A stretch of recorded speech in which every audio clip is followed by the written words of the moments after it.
Salut à tous.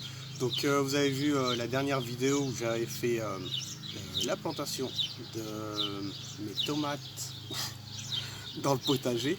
Et aujourd'hui, je vais vous faire voir comment on peut faire la même chose dans des pots.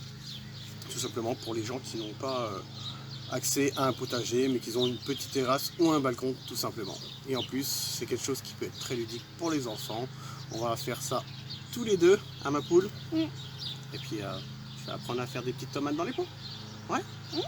Allez, c'est parti, on y va.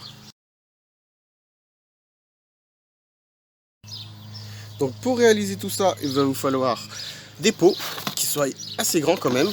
Donc les petites coupelles, c'est pas obligatoire, mais je vous conseille de les avoir quand même aussi. Des tuteurs à tomates, c'est pas une obligation aussi, vous pouvez mettre n'importe quel tuteur, des tuteurs en bambou ou quoi que ce soit. Du terreau, là c'est un terreau terre végétale qu'on utilise en agriculture biologique, mais vous n'êtes pas obligé de prendre pareil tout ce qui est biologique, ça c'est moi qui ai décidé de le prendre comme ça. Et il va vous falloir aussi donc des petits morceaux de bois que vous pouvez ramasser n'importe où, mais qui sont bien secs, et de la tonte de gazon, tout simplement. Donc voilà, donc on a pris les pots. Ce que je vous conseille, c'est comme j'ai dit, de prendre des pots qui sont assez grands, et le dessous, si ils ne sont pas percés, de faire plein de petits trous. Ça permettra à l'eau de s'évacuer correctement. Si vous mettez vos coupelles en dessous, de pouvoir mettre l'eau dans les coupelles pour bien hydrater vos tomates. J'ai oublié de le préciser tout à l'heure, mais il vous faut aussi des pieds de tomates. Donc si vous avez un petit balcon ou quelque chose comme ça, pas besoin de faire d'acheter des graines, vous achetez tout simplement quelques plants dans le commerce et ça ira très bien. Donc pour commencer, dans le fond de vos bacs, je vous conseille de mettre des petites brindilles. Tiens, tu mets tes petites brindilles? Oui, des petites brindilles. Voilà, dans le fond du bac. Voilà. Hop. Là, tu en prends. Hop, tu mets dans le fond de ton bac.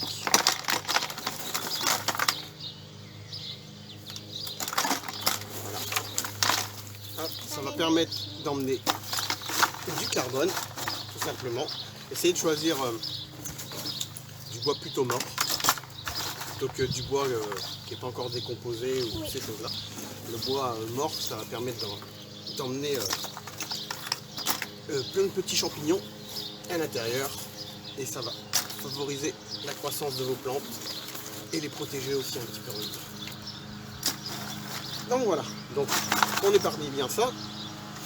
La deuxième chose à faire, c'est on prend de la tonte de gazon. Hop.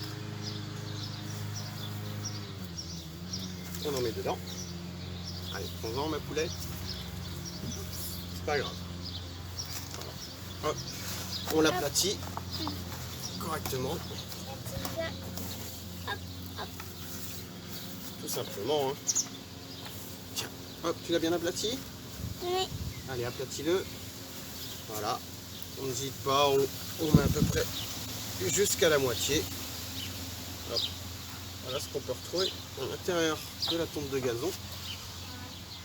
Des gros vers blancs. Oh là là. Ça, moi je les laisse d'habitude, mais on va pouvoir le donner. Il y a des petites poules à côté, on va le donner aux poules, ils adorent ça. Tac, on va le laisser là. Et la troisième chose à faire, c'est vous prenez votre engrais. Hop. Et vous en mettez dedans. Tiens, t'en mets dans ton pot? J'en mets dans mon pot. Allez, mets-en. Voilà, c'est quelque chose qui est facile à faire. Hop. Bah, ça pue. Ça pue. Ah, c'est normal, c'est du terreau, ma poulette. Il doit sûrement y avoir du fumier de cheval là-dedans. Ça, c'est le caca du cheval.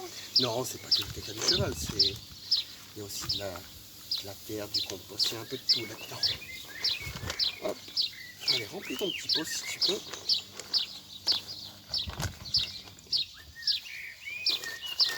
Voilà. Attends, on va aller un petit peu plus vite. Vous en mettez tout ça là-dedans? Ouais. Et moi? Ouais, attends, je vais t'en mettre aussi.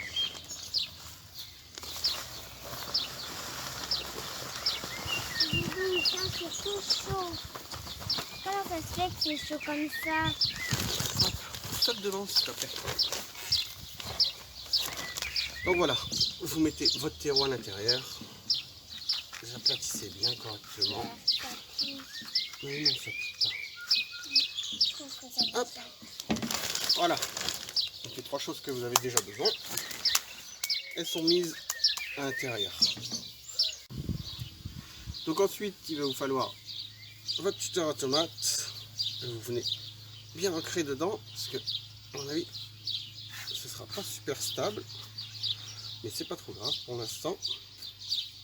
On va remettre un petit peu de terreau à l'intérieur.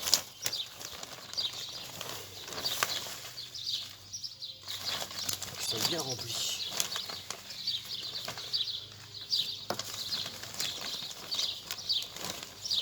N'hésitez pas à bien remplir votre pot parce que au fur et à mesure la terre va se tasser un petit peu et elle va commencer à descendre. Et en plus ça vous permettra de tenir un petit peu mieux votre tuteur. Donc voilà. On va en faire que sur un pour l'instant. Donc ensuite vous prenez votre pied de tomate, vous faites un trou assez profond pour bien pouvoir le mettre. Tiens. Hop. Tu veux le démoter? Oui. Voilà, donc il faut démoter votre plant de tomate. Tu sais comment on fait? Je t'ai appris. Les deux doigts comme ça, on retourne. Oui, je sais. Allez. Voilà, doucement quand tu appuies, retourne-le. Hop, et ça vient tout seul. Et voilà. Ensuite, bingo! Qu'est-ce qu'on doit faire après? Ensuite, on démolit, ça veut dire qu'on enlève un peu la petite terre. Voilà, on démote un peu, On démote sans casser trop les racines. sans casser trop les petites. Voilà, pour que les racines puissent revenir correctement dans le fond. On Et vient, on plante. hop, caler sa tomate dedans.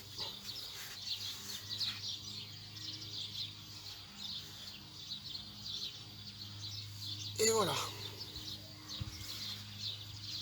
Et voilà, vous avez planté vos tomates. Voilà. La tomate est prête. Voilà, vous allez pouvoir avoir Et maintenant, des tomates sur votre balcon. Maintenant, il va vous simplement falloir, si vous avez un petit peu de paille ou même un peu de tonte de gazon, de venir pailler le dessus, ce qui va permettre d'éviter que le terreau sèche complètement et que le vent, pareil, vienne former une croûte sur le dessus avec le soleil, ce qui n'est pas très bon, surtout que le terreau ça sèche très très rapidement. Et la petite tomate. coupelle est très intéressante pour deux choses. Quand il fait très très chaud, surtout si vous êtes dans le sud de la France où il n'y a pas énormément de flotte qui tombe, c'est intéressant d'avoir toujours un petit fond d'eau pour que le substrat soit toujours alimenté par le dessous et que ça permette à la plante d'avoir toujours un petit peu d'eau. Par contre, s'il pleut énormément pendant pas mal de jours, ce qu'il faut faire c'est enlever la coupelle de dessous, sinon ça va se gorger d'eau et là ça va être pas très bon pour les pieds de tomates qui vont avoir vraiment trop d'eau et ce sera vraiment pas bon. Donc voilà, donc à double tranchant la coupelle, mais intéressant de l'avoir quand même. Donc voilà, je vous ai fait une petite vidéo avec ma petite poulette, comme quoi on peut faire des choses avec son enfant, surtout quand il fait beau comme ça, on est dehors, on profite, ça fait toujours du bien. Et puis ça leur apprend aussi à aimer la nature, à faire des choses, et peut-être que plus tard, ça fera peut-être un potager, on ne sait pas. Donc si vous avez aimé, n'oubliez pas de liker, de partager, laisser des petits commentaires, et puis ça fait toujours plaisir. Donc on vous dit à la prochaine pour une autre vidéo. Ciao ciao.